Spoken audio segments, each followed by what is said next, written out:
dan juga PKS. Untuk itu, sebelum kita mulai acara pada pagi hari ini, mari kita tundukkan kepala sejenak untuk berdoa kepada Tuhan Yang Maha Esa. Semoga kegiatan kita pada pagi hari ini dicatat sebagai amal ibadah dan juga bermanfaat bagi diri kita sendiri dan juga negara. Doa dimulai.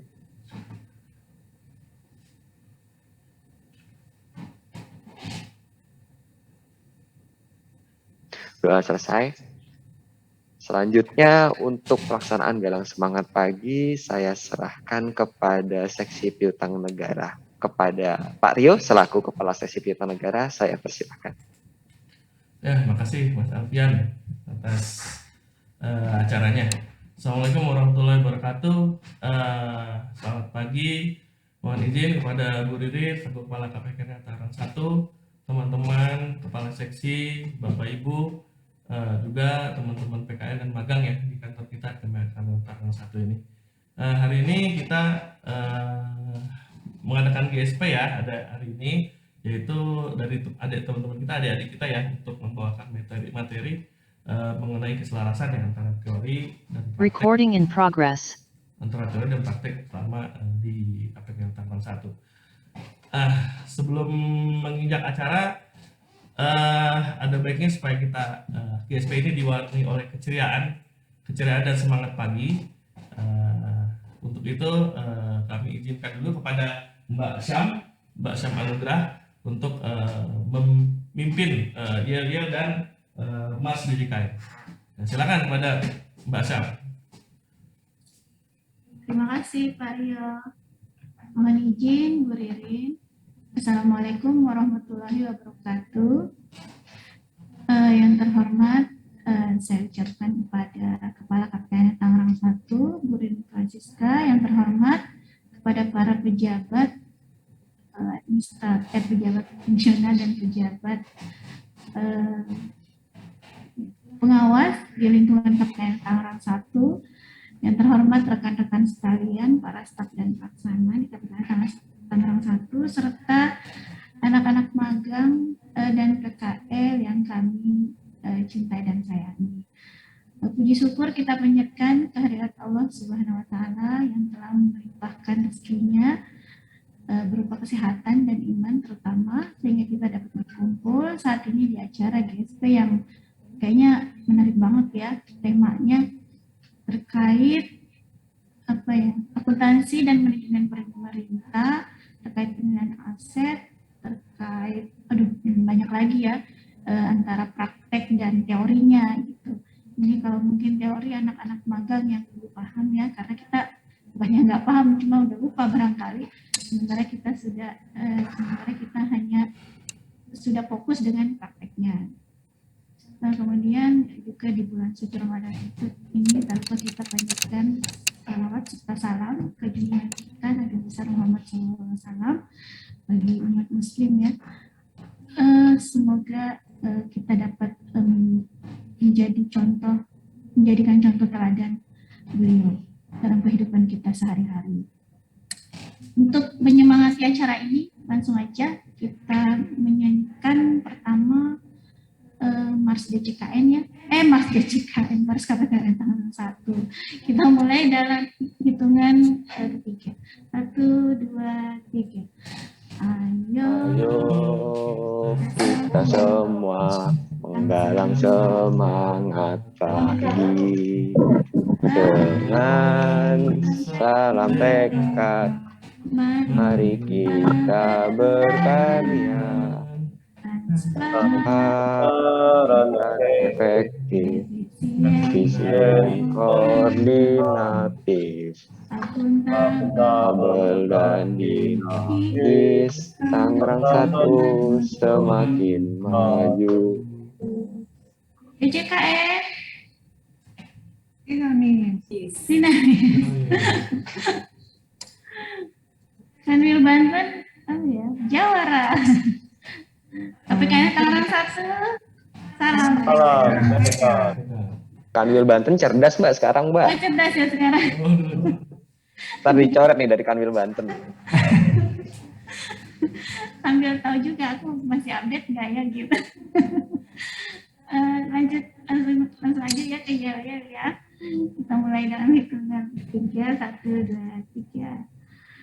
Ayo Ayo maju maju Tangerang Kemenkedu. Ayo maju Tangerang satu. Tangerang satu.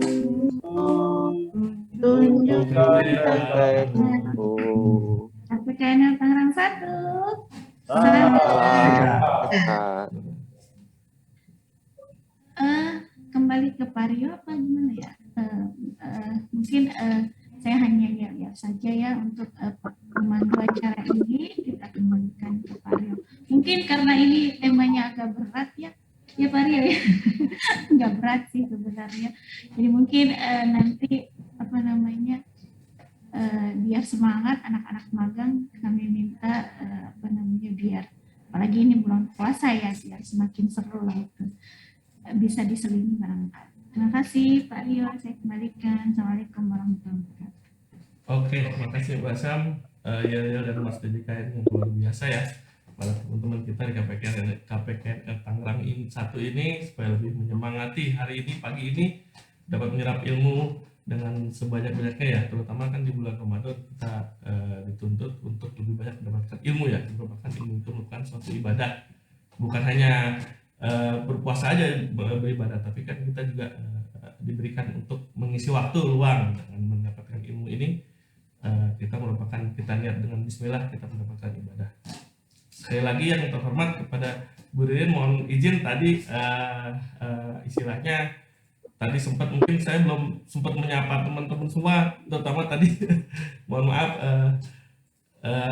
Oke, untuk itu mungkin supaya tidak terlupa, saya menyampaikan bahwa saya kurang bisa menyampaikan pantun, tapi dalam hari ini, demi hari ini saya akan mencoba membawakannya.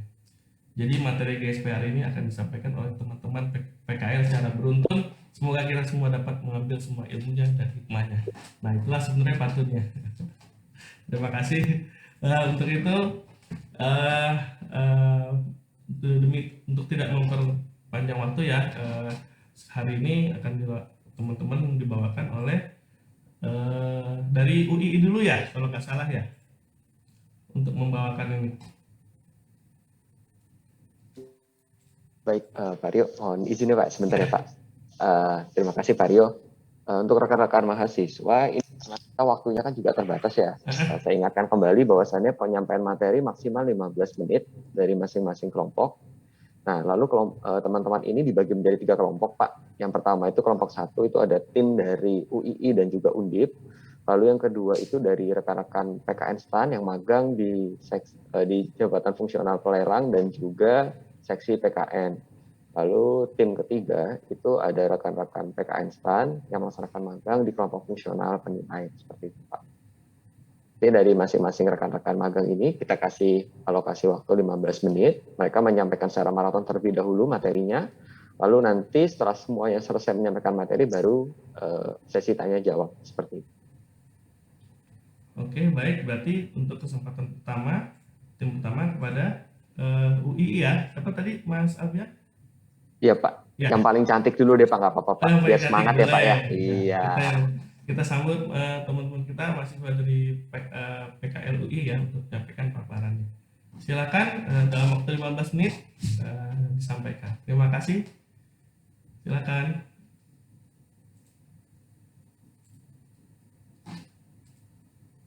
Terima kasih Pak. Mohon izin share screen ya Pak. Ya.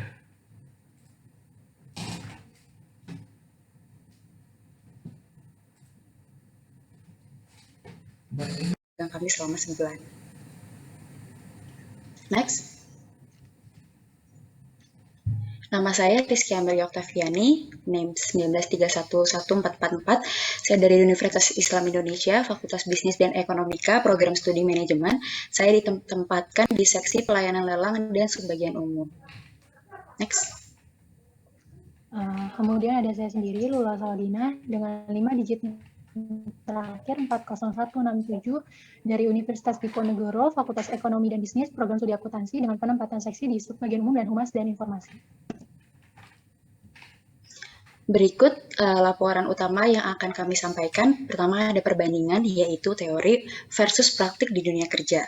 Yang kedua ada penjelasan apa saja ilmu dan manfaat yang kami dapatkan selama magang. Dan yang terakhir ini pembahasan sedikit mengenai work-life balance, yaitu perbandingan antara keinginan dari capaian kinerja dengan waktu bekerja yang fleksibel. Next. Nah, yang pertama dari pendahuluan. PKL atau praktik kuliah lapangan adalah suatu bentuk pendidikan dengan memberikan pengalaman langsung kepada mahasiswa untuk berpartisipasi langsung dalam melaksanakan pekerjaan. Nah, sebelum memasuki dunia kerja ini, para calon-calon lulusan universitas atau mahasiswa itu juga perlu memiliki tiga kemampuan dasar, seperti knowledge, skill, dan attitude. Nah, dari ketiga hal dasar tersebut juga kami harapkan bisa dapatkan di PKL KPKNL ini. Terus tujuan dari PKL-nya itu untuk meningkatkan pengetahuan, pengalaman, kemampuan, dan keterampilan, serta mendapatkan pengalaman dan sebagai media pengenalan dalam dunia kerja. PKL ini dilaksanakan di Kantor Pelayanan Kekayaan Negara dan Lelang, KPKNL Tangerang 1, Kota Tangerang, Banten. Yang pertama ada teori versus praktik dalam dunia kerja. Nah, teori yang saya ambil kali ini yaitu komunikasi dalam dunia kerja.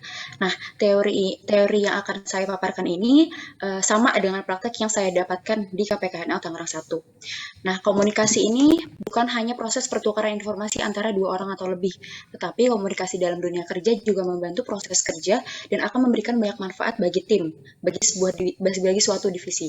Komunikasi yang baik juga bisa menjadi aset bagi instansi, perusahaan atau organisasi dan diri secara individual. Komunikasi terbuka dapat membantu meningkatkan produktivitas dan partisipasi dari karyawan. Mereka juga dapat berbagi pemikiran dan ide yang berkaitan dengan tugas dan pekerjaan mereka sehingga tujuan perusahaan bisa dicapai dengan lebih mudah dan lebih terkoordinir. Nah, ini ada manfaat-manfaat ketika kita mengembangkan komunikasi dalam dunia kerja. Yang pertama, dari meningkatkan team building. Jadi, membangun tim yang efektif didasarkan pada bagaimana anggota tim berkomunikasi dan bekerja sama. Dengan menerapkan strategi yang efektif untuk meningkatkan komunikasi, kita sebagai pegawai atau mungkin sebagai individu sendiri itu dapat membantu tim menjadi lebih efektif, dan dalam hal ini akan berdampak pada kepuasan pegawai dan perusahaan atau instansi itu sendiri. Yang kedua ada meningkatkan produktivitas, jadi komunikasi itu akan memudahkan koordinasi sehingga karyawan akan lebih produktif dalam bekerja dan pada akhirnya produktivitas yang baik akan menguntungkan bagi instansi itu sendiri. Ketiga, ada menghargai perbedaan dan toleransi. Dengan begitu, banyaknya bahasa dan budaya yang berbeda, tentu komunikasi sangat dibutuhkan dalam dunia kerja agar para karyawan dapat lebih memahami satu sama lain. Komunikasi yang efektif juga membuat karyawan menghargai perbedaan, sehingga suasana kerja akan terasa lebih nyaman. Yang selanjutnya ada mempermudah penerapan aturan. Jadi komunikasi dalam dunia kerja itu berperan juga sebagai implementasi dari suatu peraturan di perusahaan atau instansi. Setiap instansi pasti memiliki aturan dan fungsinya masing-masing untuk mencapai kesepakatan dan tujuan bersama. Nah, peraturan ini berfungsi untuk mempermudah seseorang dalam bekerja, dan peran komunikasi itu sendiri digunakan oleh atasan atau level yang lebih tinggi untuk menyampaikan peraturan tersebut kepada pegawai atau yang level di bawahnya. Selanjutnya ada mempermudah memahami karakter. Komunikasi dalam dunia kerja juga digunakan untuk memahami karakter seseorang. Dengan begitu akan lebih mudah bagi kita untuk berkomunikasi secara efektif dan menghindari adanya kesalahpahaman di tempat kerja. Selanjutnya ada menyelesaikan konflik. Jadi jika ada di dalam internal suatu instansi itu sedang berkonflik, maka hal yang biasa dilakukan adalah mengadakan pertemuan untuk menyelesaikan masalah tersebut. Dalam hal ini, komunikasi merupakan sarana penting untuk memecahkan suatu masalah yang sedang terjadi. Selanjutnya ada mempermudah dalam mengambil keputusan. Jadi keputusan dalam suatu instansi itu diputuskan oleh pemimpin. Nah, keputusan itu diambil setelah dikomunikasikan terlebih dahulu melalui rapat atau meeting yang dihadiri oleh petinggi perusahaan atau instansi dan pegawai. Komunikasi yang baik dalam dunia kerja sendiri diperlukan sebagai bahan pertimbangan berupa tanggapan dari peserta rapat, yaitu pegawai dan atasan itu sendiri atas keputusan yang akan diambil. Terakhir ada meningkatkan motivasi. Jadi motivasi penting nih untuk meningkatkan produktivitas dalam bekerja. Motivasi ini berkaitan dengan komunikasi. Jadi dalam dunia kerja, komunikasi itu elemen penting ya untuk meningkatkan motivasi seseorang dalam bekerja. Jadi komunikasi yang baik pastinya akan mempengaruhi seseorang untuk lebih aktif lagi dalam bekerja. Next.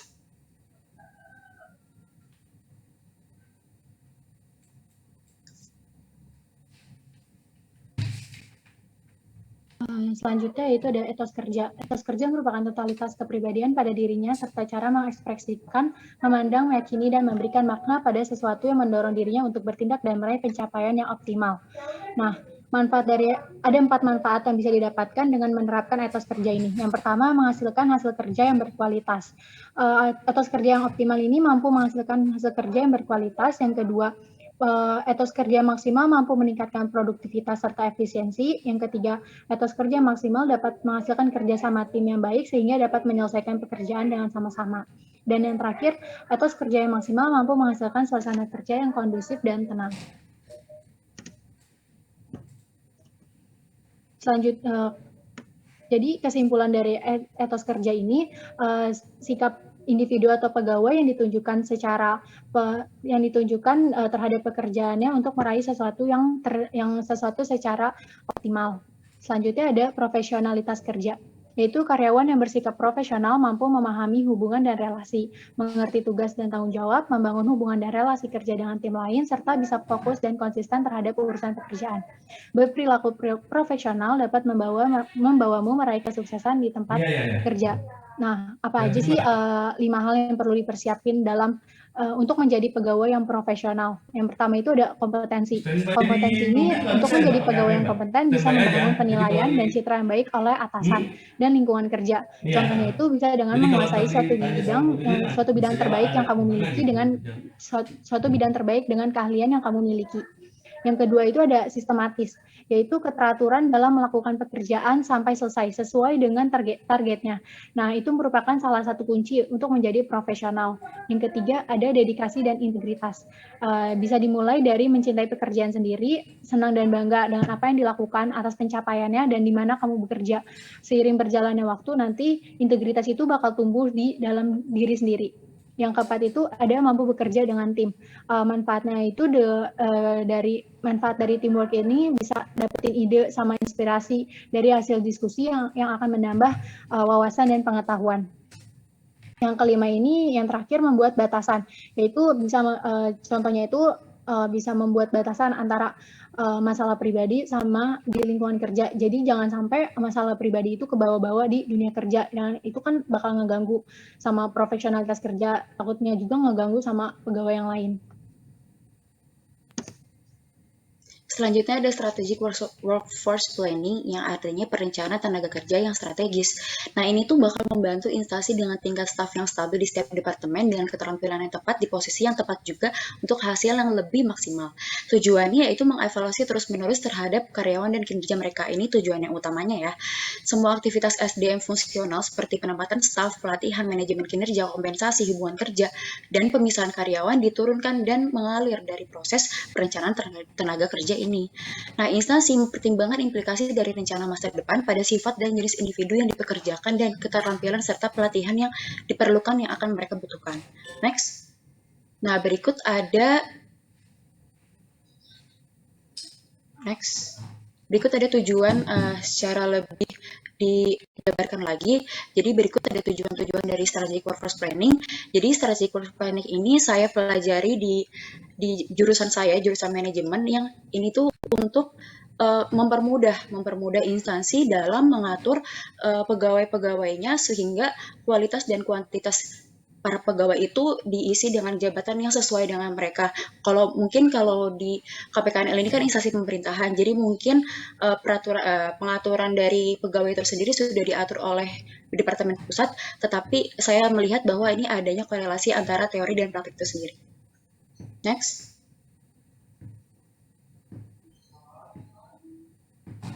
Berikut ilmu-ilmu dan manfaat yang kami dapatkan selama magang. Nah, Ini saya pertama itu kan ditempatkan di seksi seksi pelayanan lelang, maaf.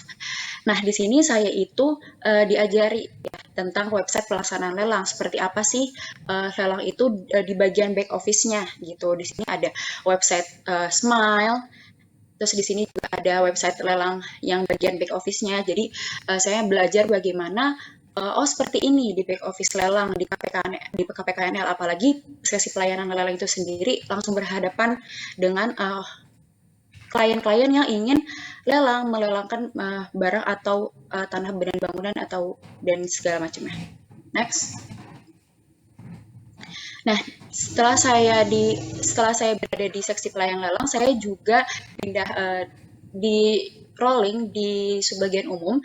Saya mempelajari banyak hal nih. Di sini saya memasukkan kode-kode sirup ya ke RUP ini, terus nanti saya juga memasukkan slip kwitansi di dalam simple yaitu sistem informasi manajemen pengadaan langsung. Next.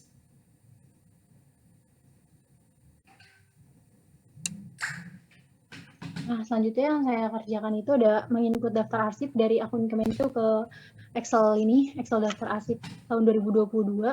Kemudian ada mendata BMN KPKNL Tangerang 1. Nah, data BMN ini yaitu berupa persediaan yang berupa barang atau perlengkapan yang digunakan untuk kegiatan operasional setiap harinya.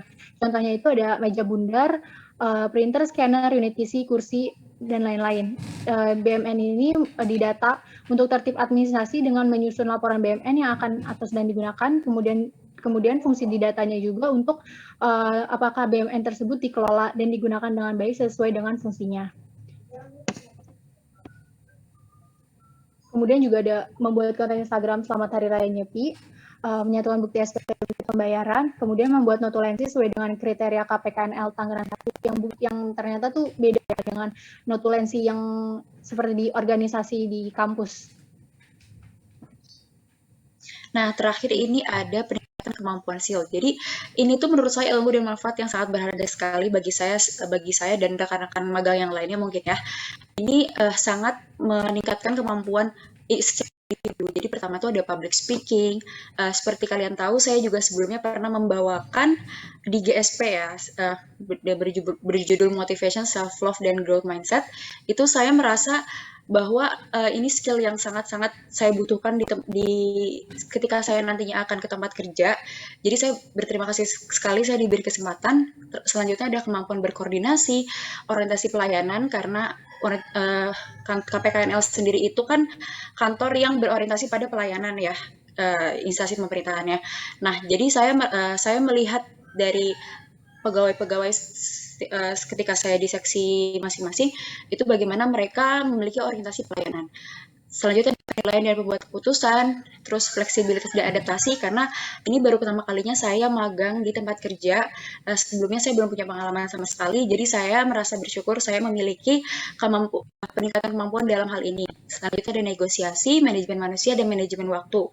Apalagi waktu itu sangat pentingnya bagi manusia, jadi saya sangat belajar sekali time management selama saya berada di KPKNL. Next.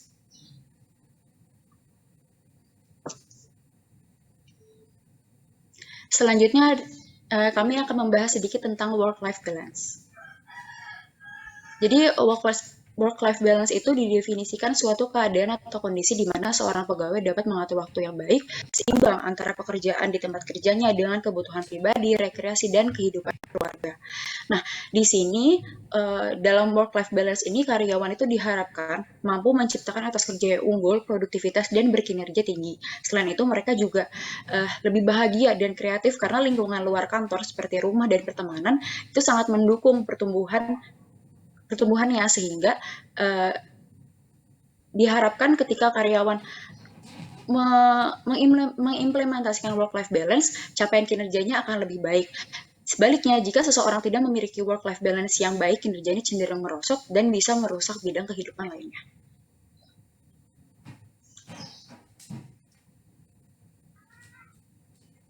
Nah, ada 4 manfaat dari menerapkan work-life balance. Yang pertama itu kerja lebih produktif, kan kita sebagai manusia juga harus bisa ngelola tuh antara pola kerja, aktivitas, dan tidur yang baik. Jadi kalau ketiga pola tersebut bisa dilakukan dengan baik, maka kita bisa lebih produktif buat hari selanjutnya, dan bahagia juga karena punya energi yang bisa di recharge lagi gitu. Nah, yang kedua itu lebih bahagia. Jadi ritme kerja kita kan, kalau ritme kerja kita udah benar, maka bisa lebih mudah buat mencapai capaian kinerja yang kita inginkan, dan nimbulin kepuasan batin yang bisa membawa efek baik buat diri kita, buat keluarga, dan buat lingkungan sekitar. Jadi bahagia itu juga bisa jadi sehat secara jasmani dan rohani. Yang ketiga itu ada mencegah stres. Beban kerja yang berlebih kan bisa nimbulin stres yang berefek buruk kepada apapun, ke diri kita sendiri, ke lingkungan sekitar, bahkan orang terdekat juga kan. Nah, itu tuh maka dari itu diterapkannya work life balance itu untuk mencegah kita dari stres dari pekerjaan. Yang terakhir itu meningkatkan hubungan yang lebih baik. Work life balance ini bisa berdampak pada hubungan sosial. Kita jadi bisa lebih sering berinteraksi entah ke keluarga, ke teman kerja atau kerabat secara langsung ataupun di sosmed. Nah, contoh work life balance yang ada di KPKNL ini ada GSP, Galangan Semangat Pagi, terus FCI, Forum Cinta Ilmu, atau katanya makan bersama para pegawai. Nah, selanjutnya. Di sini ada hal yang dapat dilakukan oleh pegawai untuk mendukung work-life balance. Yang pertama, memberikan target yang jelas dan realistis. Jadi, memiliki target itu kan emang bagus ya, karena dapat memicu kita untuk bekerja lebih keras lagi. Namun, jika dilakukan terus-menerus, dapat berdampak kurang baik terhadap keseimbangan dunia kerja dan personal pegawai itu sendiri. Karena itu akan jauh lebih baik jika kita menentukan target secara realistis. Jadi, apabila menentukan target yang tidak realistis secara tidak langsung, kita meminta pegawai untuk mengorbankan kehidupan pribadi demi mencapai target kerja yang berlebihan. Jadi maka itu kita sebagai mungkin Bapak Ibu pegawai dapat bisa menentukan suatu target yang dapat dicapai dengan tenggat waktu dan beban yang masuk akal. Selanjutnya menjadi teladan yang baik dalam hal balance atau keseimbangan. Jadi keberhasilan keseimbangan kehidupan kerja yang sehat itu kan bergantung pada pegawai itu sendiri. Nah, jadi kita sesama pegawai saling mendorong untuk melakukan hal-hal lain setelah jam kerja. Jadi seperti memberikan mereka istirahat, jangan mengirimi pesan-pesan atau apa yang terkaitan dengan pekerjaan setelah jam kantor, karena pasti membuat sesama rekan kita kan pasti jadi lebih stres gitu kan. Jadi kita sebagai individual harus bisa memberi contoh dan mempraktekkan apa yang telah kita dapatkan.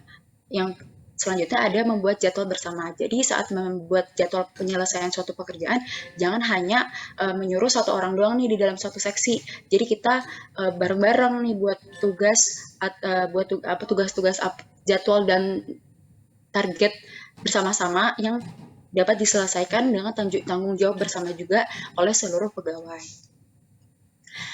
Selanjutnya ada mengadakan acara bersama pegawai dan keluarga. Jadi jika kita mungkin membuat jadwal gitu ya untuk mengadakan acara bersama seperti makan-makan atau nginep di villa puncak mungkin ya bersama seluruh pegawai dan keluarga mereka secara berkala kita dapat membentuk bonding. Jadi dapat meningkatkan kualitas team building juga di antara para pegawai sekaligus menunjukkan bahwa kita terbuka dengan kehadiran keluarga dan menganggap keluarga pegawai sebagian dari keluarga besar juga. Selanjutnya adalah kenali kehidupan sesama rekan di luar dunia kerja. Jadi setelah kita berusaha untuk meningkatkan keseimbangan antara dunia kerja dan personal, salah satu cara terbaiknya adalah dengan mengetahui atau mengenali kehidupan sesama rekan di luar kantor. Bukan berarti harus stalking ya, atau harus kepo banget, tapi bisa dilakukan dengan meluangkan waktu untuk berbicara dengan rekan sesama pegawai, khususnya dalam program seperti konseling atau forum-forum yang jadi kayak bonding jadi lebih dekat gitu. Jadi kita bisa menanyakan hal-hal apa sih yang menjadi motivasi mereka dalam bekerja. Kita juga bisa menggali apa sih impian mereka, passion mereka di mana. Setelah semua tergali dengan baik, kita juga bisa menawarkan bantuan mencapai hal tersebut. Jika mereka memiliki kesulitan atau mereka membutuhkan konseling, kita bisa kita bisa memberi saran juga gitu. Jadi menciptakan keseimbangan antara pekerjaan dengan kehidupan pribadi masing-masing, akhirnya kembali kepada kesadaran pegawai masing-masing dengan mengimplementasikan work-life balance ini. Next.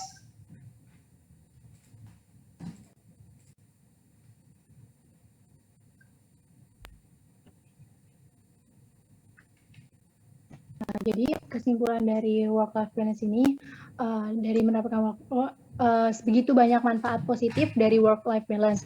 Namun seiring dengan tuntutan pekerjaan yang meningkat, jadi kan menyebabkan work-life balance ini sulit terwujud. Tapi jangan lupa untuk tetap sayangi diri sendiri, manfaatkan adanya flexible working time dan flexible working space seperti work from home dan work from cafe, atau dengan tetap menentukan skala prioritas masing-masing pegawai, yang dimana skala prioritas ini berdasarkan kebutuhan dan kemampuan masing-masing individu di tengah padatnya pekerjaan untuk tetap mencapai kepuasan capaian kinerja. Jangan lupa juga untuk luangkan waktu untuk melakukan aktivitas yang dapat menyegarkan pikiran dan membuat bahagia. Manfaatkan hari libur untuk recharge semangat dan energi sebelum memulai bekerja lagi. Terakhir saya kembalikan ke Kina lagi.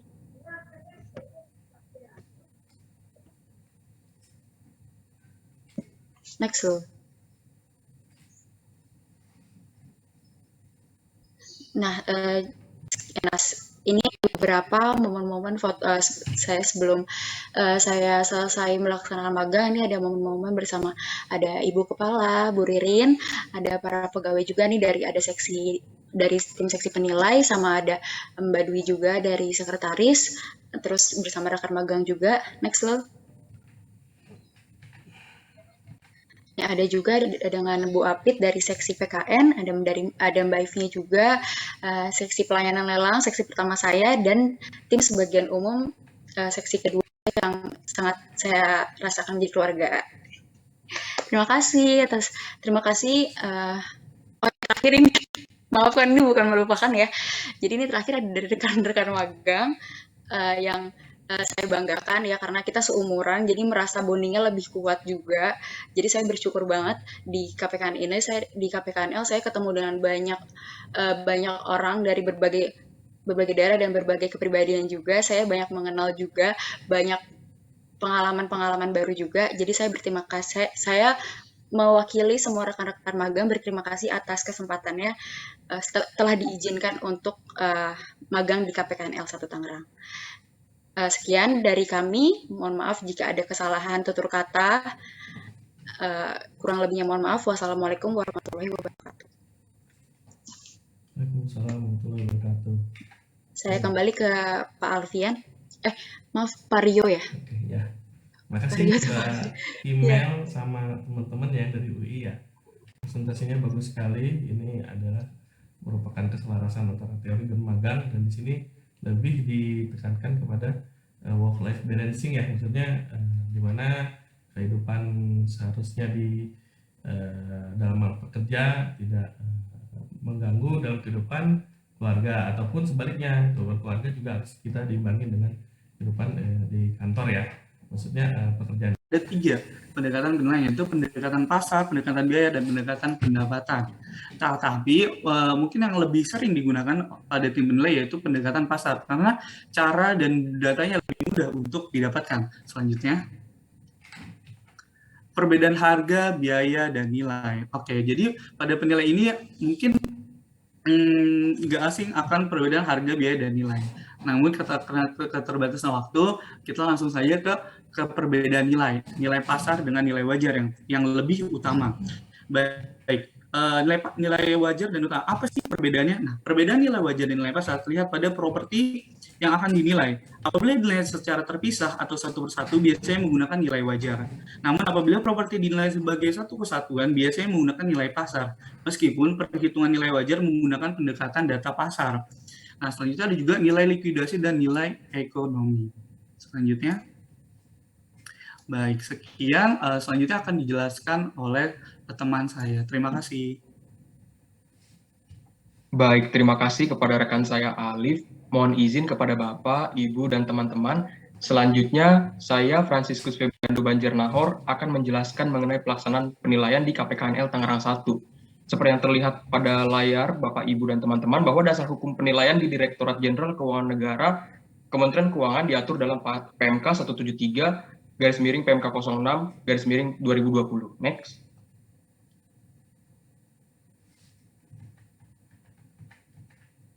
Baik, adapun tahap-tahap pelaksanaan penilaian meliputi 7 tahap yang tertuang dalam Pasal 9 PMK 173 tahun 2020. Nah, pembahasan tahap-tahap pelaksanaan penilaian ini akan dibagi menjadi 2, yaitu tahap 1 sampai 4 yang akan dijelaskan oleh saya sendiri dan tahap 5 sampai 7 akan dijelaskan oleh Maulana Pramana Hasanuddin. Boleh next, Mas Maul. Baik, masuk ke tahap pertama, identifikasi atas permohonan atau penugasan. Next.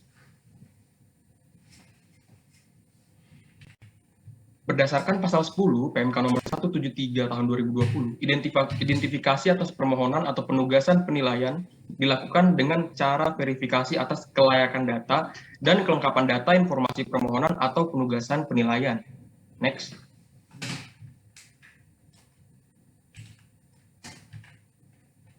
Baik. Contoh implementasi atau penerapan yang kami ambil adalah saat membantu dalam penyusunan laporan penilaian BMN berupa 5 bidang tanah pada UIN Syarif Hidayatullah Jakarta. Laporan tersebut bernomor laporan 30. Nah, untuk 5 bidang tanah ini meliputi 5 luasan tanah yang berbeda-beda. Ada tanah dengan luas 3.218 meter persegi, 1.171 meter persegi, 393 meter persegi, 281 meter persegi, dan 154 persegi. Pada kali ini kami mengambil contoh laporan UIN yang memiliki luas bidang tanah seluas 154 meter persegi. Mas Maul bisa? Iya. Lagi? Next lagi. Nah, terlihat seperti yang di slide yang Bapak, Ibu, dan teman-teman lihat bahwa permohonan penilaian dimulai dengan adanya surat permohonan dari PLT Kepala Biro Administrasi Umum dan Kepegawaian atas nama Rektor UIN Syarif Hidayatullah Jakarta tertanggal 29 Desember 2021 dalam hal permohonan penilaian BMN berupa tanah. Kemudian kelanjutan dari permohonan ini adalah dengan terbitnya ND 45. Setelah layak dan lengkap, ND dari pemohon ini kemudian dibalas. Adanya verifikasi permohonan penilaian yaitu ND 22 dan ND 13. Next. Penentuan tujuan penilaian. Next. Berdasarkan pasal 11 PMK 173 tahun 2020, penilai pemerintah menentukan tujuan penilaian berdasarkan permohonan atau penugasan penilaian. Next. Implementasi dalam laporan ini adalah tujuan penilaian BMN berupa tanah pada UIN Syarif Hidayatullah Jakarta adalah untuk menentukan nilai wajar dalam rangka penyusunan neraca pemerintah pusat atau penetausahaan dan atau penetapan status penggunaan. Next.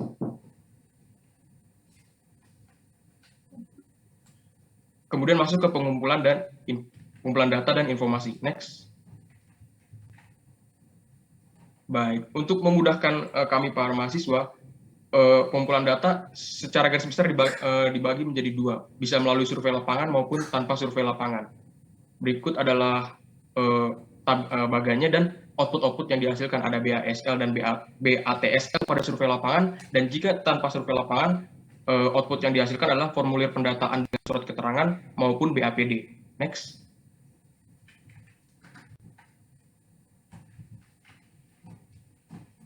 Berikut adalah contoh BASL yang telah diterbitkan setelah adanya implementasi survei peninjauan langsung. Next. Analisis data dan informasi. Sesuai dengan keputusan Direktur Jenderal Kekayaan Negara nomor KEP 53 KN 2020, analisis data dan informasi menguraikan secara umum ada 3, analisis pasar properti, analisis penggunaan tertinggi dan terbaik atau highest and best use, serta kesimpulan. Next.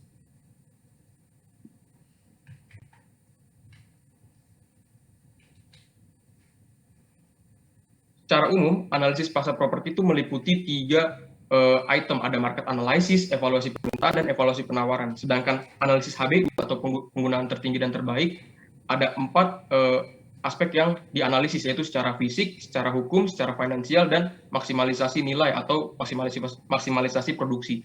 Yang terakhir adalah mengenai kesimpulan. Next. Bagaimana implementasinya? Yang pertama, market analysis. Pada market analysis berisi mengenai kondisi perekonomian Kota Tangerang Selatan. Informasi mencakup PDRB Kota Tangerang Selatan yang merupakan mewakili perekonomian dari Kota Tangerang Selatan itu sendiri. Market analysis juga berisi mengenai kondisi dan potensi wilayah Kota Tangerang Selatan. Next.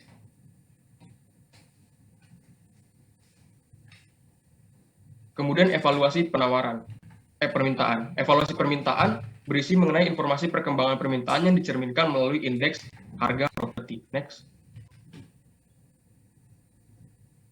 Kemudian evaluasi penawaran. Evaluasi penawaran ini berisi pemetaan lahan potensial, lahan-lahan apa saja yang ada di Kota Tangerang Selatan untuk pengembangan kawasan. Nah, data dan grafik yang disajikan itu berdasarkan situs properti yang terpercaya, misalnya seperti Colliers. Next. Nah, berikut adalah highest and basis yang ada di dalam laporan 30 mengenai penilaian BMN Win Syarif Hidayatullah ini. Secara garis besar, secara aspek dibenarkan, bisa di next, Mas Mau. Secara aspek fisik dimungkinkan, secara finansial layak, dan mencapai maksimalisasi produksi atau memberikan keuntungan maksimum. Next.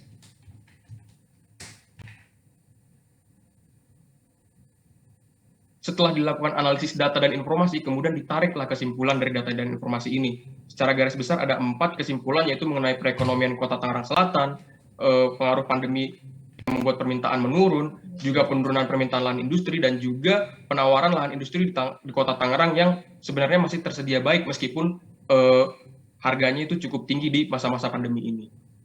Next. Baik, untuk tahap pelaksanaan penilaian selanjutnya akan dijelaskan oleh rekan saya, Maulana Pramana Hasanuddin. Baik, terima kasih atas kesempatannya, Franciscus. Oke, next adalah langkah yang kelima, yaitu penentuan pendekatan penilaian. Oke, di pendekatan penilaian itu terdapat 5 menurut PMK 173, yaitu ada pendekatan pasar, pendekatan biaya, pendekatan pendapatan, pendekatan aset, dan pendekatan lainnya. Dan ini adalah pendekatan-pendekatan yang dapat digunakan oleh tim penilai untuk menentukan metode penilaiannya. Oke. Next, di sini ada ketentuannya. Jadi dalam menentukan pendekatan tersebut, penilai memilih pendekatan yang paling mencerminkan. Kemudian penilai dapat menggunakan lebih dari satu pendekatan. Tapi syaratnya ketika menggunakan lebih dari satu pendekatan, penilai harus melakukan rekonsiliasi dan melakukan rekonsiliasi berdasarkan bobot atas indikasi nilai yang telah didapat. Gitu. Kemudian balik lagi memilih pendekatan yang dianggap paling mencerminkan dari hasil rekonsiliasi tersebut. Kemudian ini adalah penerapannya. Oke, next adalah simpulan nilai. Yang pertama, simpulan nilai itu dicantumkan dalam satuan mata uang rupiah, dan yang kedua dapat dicantumkan dalam satuan mata uang asing sesuai dengan permohonan yang tidak dibulatkan. Kemudian yang ketiga, dibulatkan dalam ribuan terdekat. Jadi dibulatkan dalam ribuan terdekat ini khusus untuk yang bernilai digunakan menggunakan rupiah gitu. Tapi kalau misalkan menggunakan mata uang asing nggak perlu dibuletin. Next, ini adalah penerapannya. Simpulannya di sini kita menggunakan rupiah ya dalam penerapannya.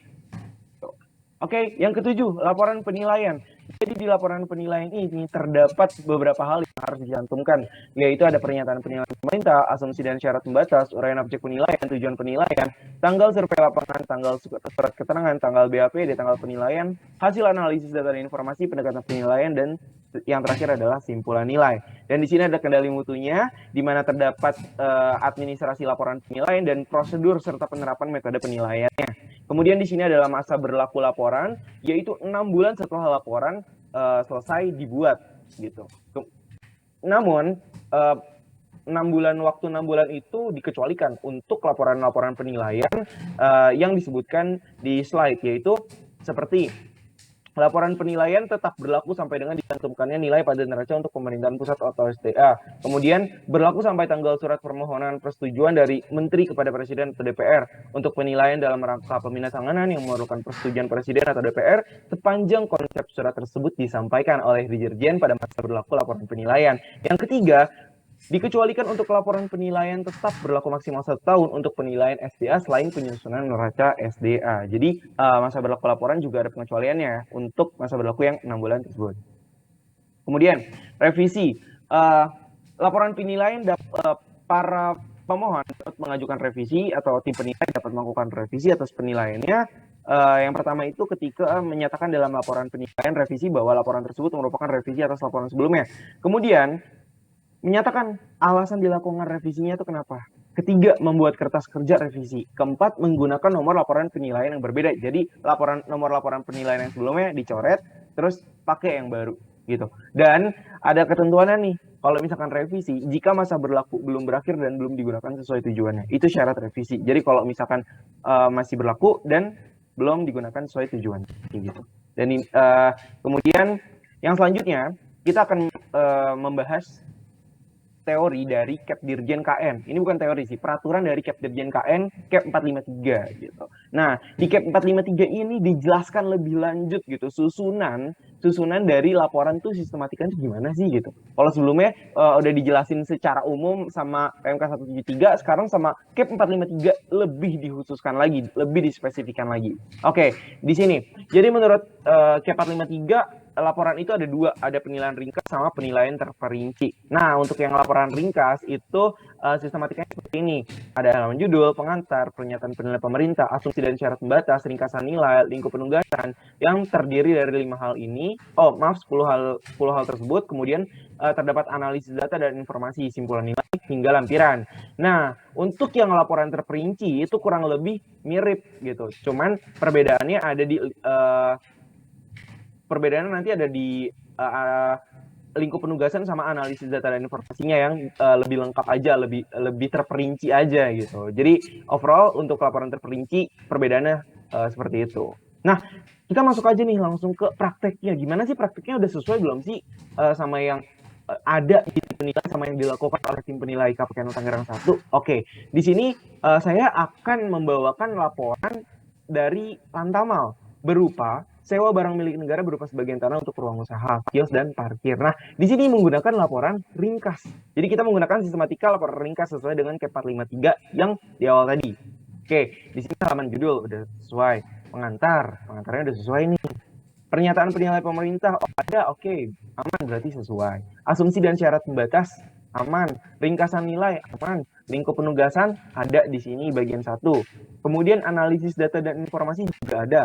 Kemudian simpulan nilai, sampailah pada lampiran. Nah, lampiran sendiri itu diatur lagi dalam Kep 453, yang mana lampiran-lampiran dalam penilaian ringkas itu terdiri dari hal-hal seperti berikut. Ada foto, ada peta, ada BASL, karena melakukan survei lapangan, seperti yang sudah dijelaskan oleh Frans tadi, kalau misalkan nggak melakukan lapangan, berarti nggak melakukan survei lapangan, berarti BASL gitu kan. Kemudian di sini ada Kep untuk keputusan untuk pembentukan tim penilai, kemudian ada ST, kemudian di sini ada ND-nya, dan di sini ada ND berupa permintaan dari pihak pemohonnya. Nah, ini adalah berkas-berkas dari pihak pemohonnya gitu. Jadi secara overall, secara singkat, overview dari laporan penilaian ini itu kurang lebih sudah sesuai dengan apa yang dipraktikkan, dengan apa yang diatur, dengan apa yang diteorikan, dengan apa yang kita dapat di kampus, dan prakteknya itu sebenarnya udah sama gitu. Sehingga dari laporan-laporan tersebut, dari pengalaman kita PKL di seksi tim penilai, dapatlah simpulan bahwa segala proses penilaian yang dilakukan oleh tim penilai KPK Tangerang 1 yang dimulai dari tahap persiapan, survei lapangannya, analisisnya, hingga tersusunnya laporan penilaian itu telah sesuai. Nah, kesesuaian yang dimaksud di sini itu adalah kesesuaian berdasarkan pada teori yang kami dapat semasa perkuliahan yang sudah disampaikan oleh Alif tadi. Kemudian sesuai dengan pedoman penilaian secara umum dan pedoman penilaian pemerintah secara khusus yang telah dijabarkan oleh Frans dan saya sebelumnya. Begitu. Jadi kesimpulannya, praktiknya sudah sesuai dengan apa yang kami dapat, dengan ilmu yang sudah kami dapat selama ini di masa perkuliahan. Sehingga dari simpulan tersebut mungkin terdapat saran-saran yang sebenarnya tidak ada korelasinya dengan presentasi ini, tapi ini adalah saran-saran mungkin untuk tim penilai secara umum, secara keseluruhan. Yang pertama itu adalah manajemen waktu yang terstruktur demi pengoptimalan penilaian. Jadi di sini kalau bisa ada timeline-nya, dibuat timeline-nya. Hari ini mau kemana, hari ini mau ngapain gitu. Jadi biar waktunya tuh nggak habis yang buat survei lapangan aja. Jadi optimal lah gitu. Nggak kekejar-kejar depan juga dan segala macam. Kemudian dalam hal penilaian terperinci, analisis data dapat dibuat selengkap mungkin. Jadi mungkin sebagai perbandingan, mungkin kalau misalkan dibandingkan dengan laporan-laporan hasil penilai publik, itu laporannya itu terperinci banget gitu. Jadi mungkin penilai pemerintah itu jangan mau kalah gitu dengan penilai publik, karena kalau misalkan di luar negeri nih yang dominannya itu justru penilai pemerintahnya gitu. Jadi mungkin di Indonesia kita bisa mulai menerapkan itu dengan memulai dari hal kecil seperti jangan sampai kalah nih sama penilai publiknya gitu.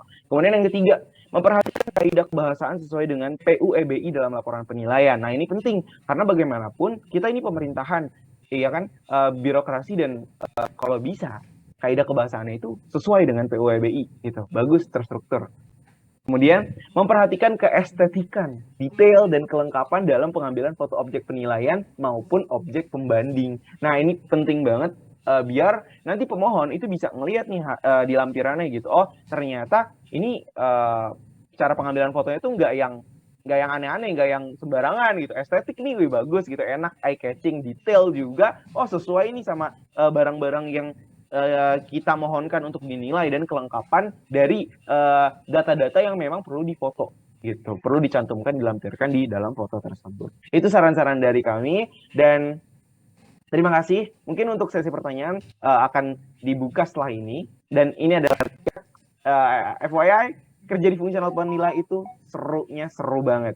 Di sini ada tur Tangerang Raya, kita jalan-jalan ke Tangerang, kita tuh surveinya senang dan surveinya juga kenyang gitu.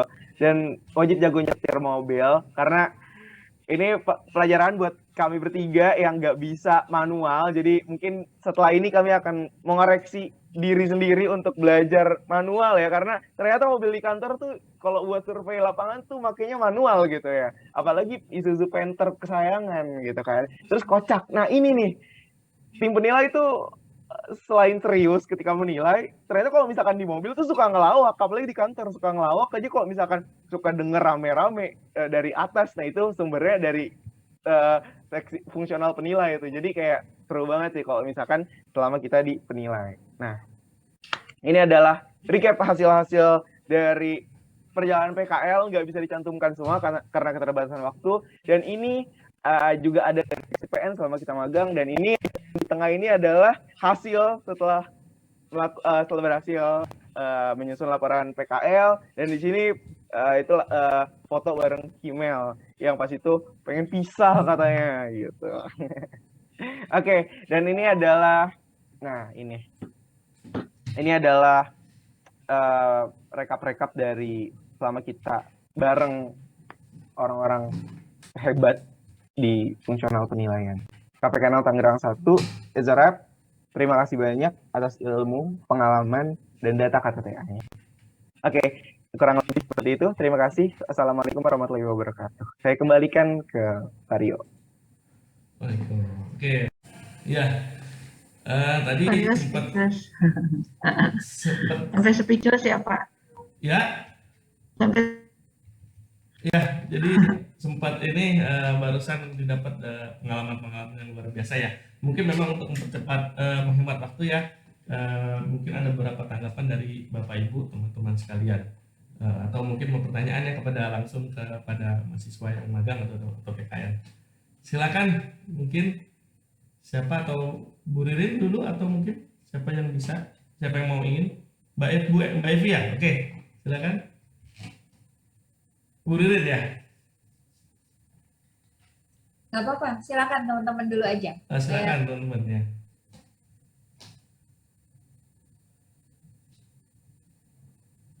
Pak Rio, boleh izin Pak? Silakan Mohon izin Pak. Iya. Siap. Terima kasih Pak Rio. Mohon izin Bapak Ibu semua. Ini saya dapat pesan dari Bu Umi selaku pembimbing lapangannya rekan-rekan PKL dari STAN. Beliau mohon maaf. Pertama menyampaikan mohon maaf karena pada pagi hari ini beliau masih belum dapat bergabung dengan kita di Zoom pada pagi hari ini karena beliau menghadiri undangan sosialisasi terkait aplikasi GPP.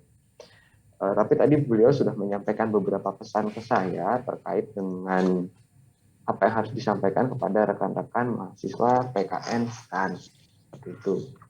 Yang pertama terkait dengan penyerahan konsep laporan agar diserahkan atau dikomunikasikan paling tidak H-7 seperti itu ya. Mohon nanti rekan-rekan PKN STAN ketika melaksanakan magang atau transfer knowledge kepada adik-adik kelas yang nanti akan magang di KPK Tangerang 1 disampaikan bahwasannya konsep laporan setidaknya harus diterima H-7 dari deadline.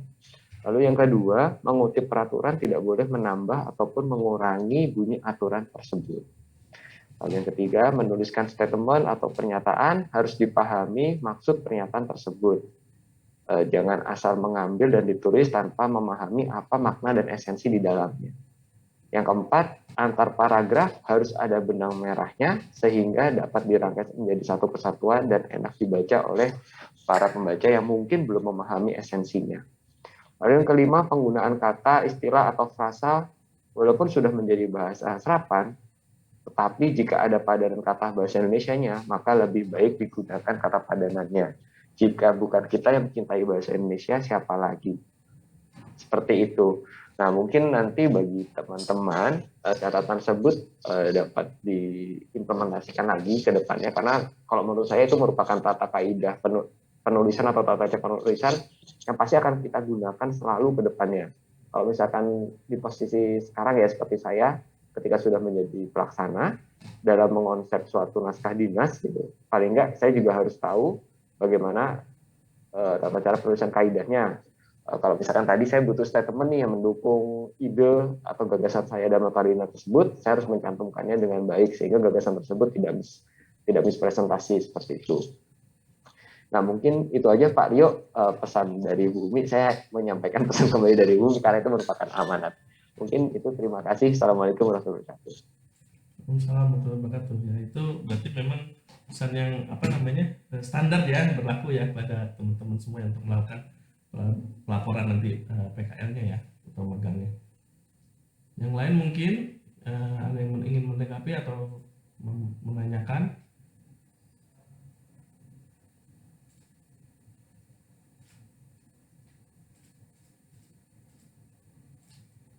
Oke, baik, saya aja deh, Ya. Pak Rio, kalau memang belum ada ya. Ya. Silakan Bu Dede.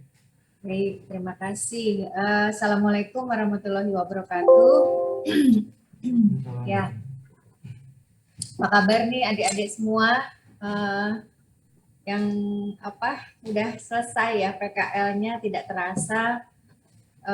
Meskipun waktunya sebenarnya nggak terlalu lama, tapi saya cukup kagum ya dengan kalian semua, apalagi tadi pemaparannya memperlihatkan betapa seriusnya adik-adik ini ketika melakukan magang ataupun PKL di KPKNL Tangerang 1. Nah, dari tadi yang disampaikan, terus pemaparan gitu kan, mudah-mudahan banyak sekali yang diambil ya oleh teman-teman ya adik-adik selama magang di sini. Nah, saya sih pengen tanya ya ke teman-teman nih khususnya, selama magang ini kira-kira udah memenuhi ekspektasi belum ketika waktu pertama masuk ke KPKNL Tangerang 1 terus begitu keluar gitu. Kira-kira udah nggak meet the requirements-nya ketika mau ngajuin apply ke Tangerang 1, harapannya seperti apa dan begitu keluar seperti apa? Jangan-jangan ternyata saya di sana cuma disuruh ngejilid, saya di sana tuh cuma disuruh ngeprint, suruh ini. Nah, itu coba saya pengen dengar siapa yang bisa mewakili dari teman-teman, silakan. Kita dialog aja, nggak apa-apa. Open mic aja yang mau jawab, silakan. Ada yang berani? Izin Ibu, mohon maaf. Ya. Oke, silakan. Baik. Jadi mungkin ini lebih ke kami bertiga ya Bu ya, khususnya di penilaian ya Bu ya, karena emang pertama kami juga berencana emang bareng juga ke KPKNL Tangerang 1 dan kebetulan satu seksi juga gitu ya bekerja sama. Jadi lebih ke sana fokusnya. Kalau ditanya apakah memenuhi ekspektasi atau tidak, jawabannya justru melebihi Bu. Karena gini, yang pertama kami tujuannya memang untuk bahan KTTA, untuk mencari data untuk KTTA. Nah, setelah kita ngobrol-ngobrol, bukan hanya dikasih bahan untuk KTTA, tetapi juga dikasih saran, dan kedepannya tuh kira-kira di saat kita bingung tuh, kita tanya-tanya tuh dijawab dengan enak gitu diskusinya dengan para pegawai penilai, kayak gitu Ibu. Pertama. Yang kedua, setelah kita benar-benar melaksanakan PKL di KPKNL Tangerang 1, khususnya di tim penilaian, ternyata kami kira ya sebelumnya pekerjanya mungkin hanya sekedar ngeprint atau fotokopi atau apa. Ternyata enggak, kita benar-benar diajak survei ke lapangan secara langsung, bikin laporannya, melakukan perhitungannya, sampai ke mengisi SIP-nya gitu. Jadi jawaban saya mungkin khususnya di penilai itu melebihi ekspektasi yang udah kita buat di awal, seperti itu Ibu. Terima kasih. Makasih. Ini Mas Alif karena penilai ya, memang pas ya dari penilai, magangnya di penilaian, jadi memang pas banget. Mudah-mudahan sih sesuai dengan apa pengalaman maupun semua sharing knowledge yang dikasih oleh tim penilai. Kalau ditanya ya, misalnya dikasih kesempatan ternyata nanti masuk DJKN, tertarik berarti ya Mas Alif ya? Sangat Ibu. Sangat ya. Nggak milih DJP atau Bea Cukai gitu? Kurang Ibu, ya saya lebih tertarik di DJKN gitu Bu. Siap. Apalagi di Pemda. Baik, terima kasih Mas Alif. Ini kan dari penilai, kalau penilai kan memang udah on track. Coba yang lain, kira-kira yang di luar penilai ada yang bisa jawab nggak? Lula ada nggak? Lula mana? Silakan Lula. Ibu mohon maaf Bu, Lula lagi ada tanya jawab kuliah Bu, dosen. Mungkin saya boleh mewakili. Silakan. Kalau saya ya, pertama saya itu kan emang tracknya itu kalau di kuliah itu untuk setelah lulus kan untuk mencari kerja di perusahaan gitu kan atau apa. Nah cuma mama saya itu punya ekspektasi saya untuk pengen saya itu coba ke pemerintahan CPNS, seperti mama saya juga PNS gitu kan. Nah terus saya tuh juga nggak ada sama sekali bayangan seperti apa sih di instansi pemerintahan itu gitu kan. Terus saya coba cari-cari kira-kira saya mau coba magang di mana nih. Terus mama saya merekomendasikan di KPKNL. Terus saya tuh yang tadinya saya tuh udah sering lewat KPKNL tapi tuh nggak tahu KPKNL itu apa sih gitu kan. Apa sih di dalamnya tuh ngapain sih gitu kan. Terus saya jadi penasaran. Terus akhirnya saya iya Bu, mama saya kebetulan Satkar. Jadi saya akhirnya coba melamar gitu kan pakai proposal untuk ibu kepala kantor. Terus setelah diterima, saya masuk, wah ternyata seperti ini gitu. Saya mengekspektasikan kalau biasanya kalau instansi pemerintah itu seperti yang sibuk, ya sibuk, enggak juga enggak gitu. Tapi ternyata pas saya masuk ke dalamnya, walaupun ternyata itu enggak relate dengan manajemen saya tetap bisa aktif. Saya tetap ikut andil dalam tugas-tugas yang ada di dalam KPKNL, terutama seksi-seksi yang saya ditempatkan gitu. Jadi ketika saya masuk ke seksi pelayanan lelang, itu walaupun awalnya itu susah untuk saya pelajari karena mungkin emang bukan bagian dari field saya, tapi ternyata makin lama saya enjoy, saya makin mengerti, oh seperti ini gambaran dari lelang itu sendiri gitu kan. Apalagi seksi pelayanan lelang itu yang paling yang seksi yang paling mendekati ya kepada kliennya gitu.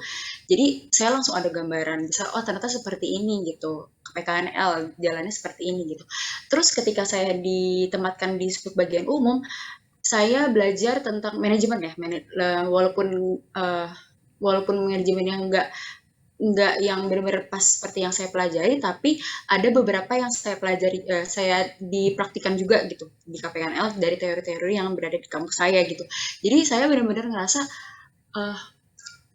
ekspektasi saya nggak ada ekspektasi yang tinggi-tinggi juga, tapi nggak rendah juga. Tapi ternyata pas saya masuk ternyata wah seperti ini, benar-benar amazed banget sih. Saya merasa beruntung banget sih bisa coba magang di sini gitu. Jadi saya benar-benar tertarik banget ternyata seperti ini ya KPKNL, seru banget.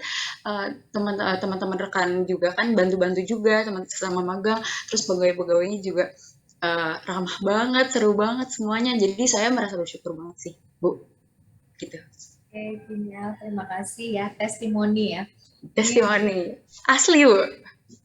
bahan buat kami ya nanti, karena kan saya tekankan juga kepada teman-teman biar kalau anak magang di sini nggak hanya sekedar lewat, jadi upayakan mereka mendapatkan apa yang diharapkan oleh KPKNL Tangerang 1. Jadi mudah-mudahan apa yang sudah diberikan baik oleh semua kepala seksi, oleh semua teman-teman rekan pelaksana maupun mungkin dari saya, mudah-mudahan bisa menjadi bekal kalian ke depannya biar menjadi lebih baik, mendapatkan sedikit, ini baru sedikit saja ya, pembelajaran bagaimana dalam baik dari beretika dalam bekerja, mencoba belajar menjadi pegawai gitu kan. Nanti ini mau nggak mau kan kalian akan masuk ke jenjang yang demikian. Ya mudah-mudahan bisa lebih mengoptimalkan dirinya masing-masing. Karena saya melihat potensi di diri masing-masing ya. Baik yang terlihat langsung kayak Kimel, Maulana itu kan sekilas saja langsung saya udah tahu nih public speak-nya udah pasti bagus. Tapi ternyata semakin dalam satu-satu persatu nih mempunyai potensial yang terpendam ya. Raditya kemarin, Radityo bikin presentasi yang cukup sangat menarik gitu. Cara penyampaiannya juga bagus.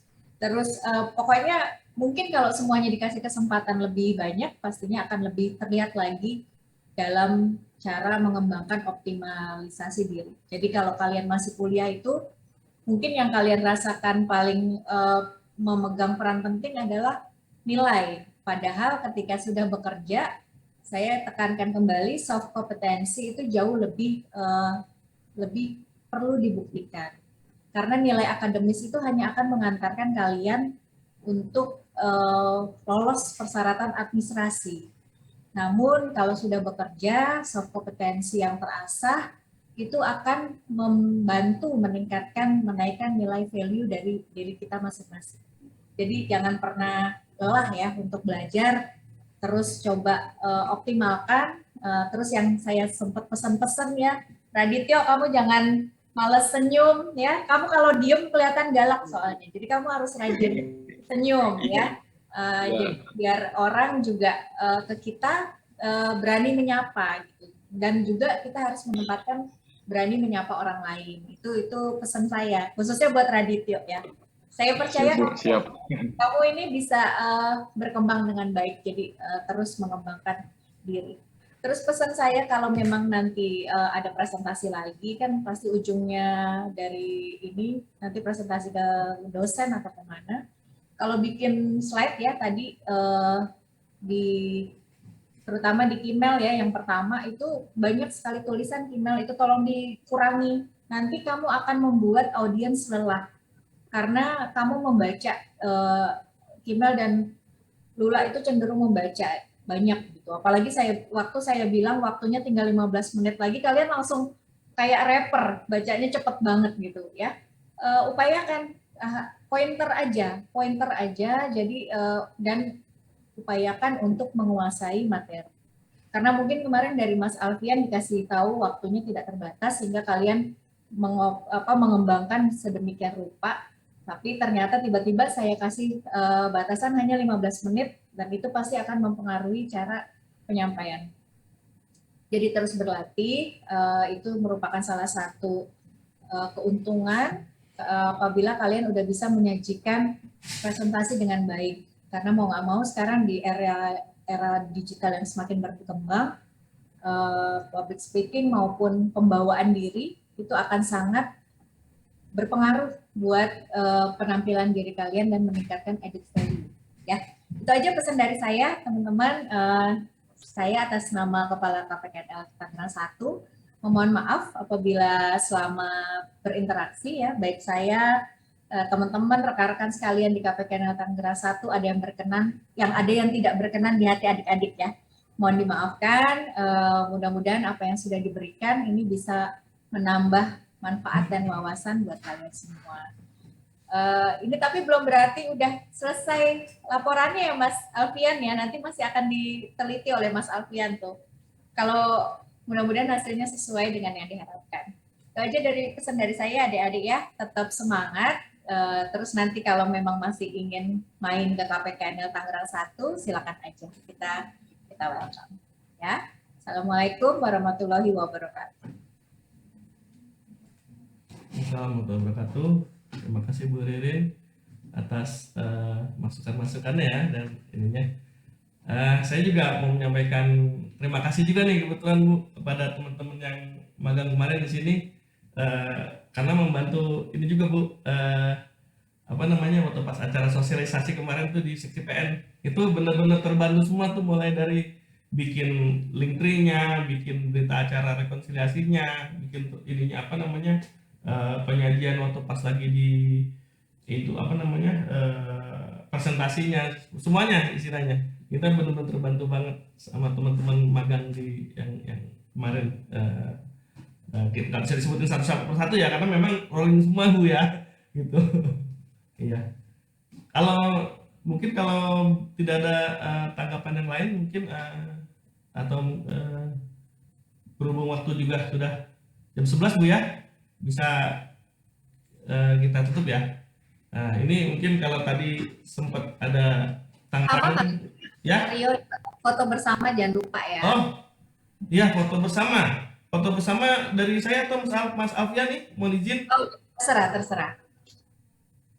Mas Alfian, saya aja ya. Jadi Mbak Evi langsung aja Pak, biar Oke. bisa langsung diupload. Oke ya. Pada hitungan ketiga ya, kita foto bersama. Oke. Bentar. Tentang senyumnya, aduh saya gelap nih. Saya harus mengubah kameranya dulu menjadi kali. Itu ya, saya ubah dulu kamera. Oke. 1, 2, 3. Ya. Sebentar.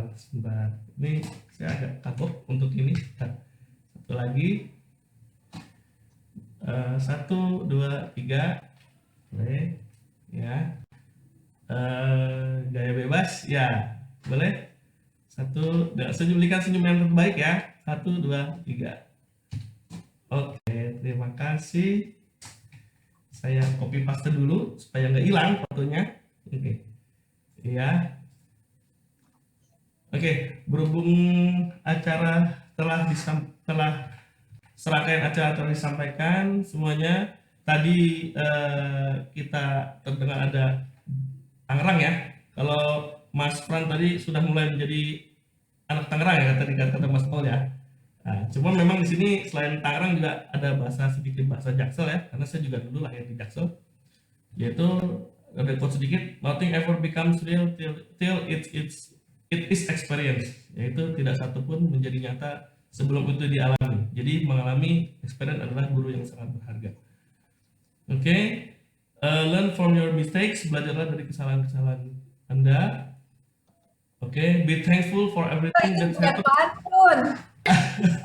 Be thankful for everything that happens in your life. It's all on experience. Bersyukur atas semua yang terjadi dalam hidup Anda. Itu semuanya merupakan pengalaman yang berharga. Terima kasih. Mohon izin, mohon pamit semuanya. Assalamualaikum warahmatullahi wabarakatuh. Waalaikumsalam. Terima kasih banyak. Terima kasih ya semua ya. Oke, izin leave.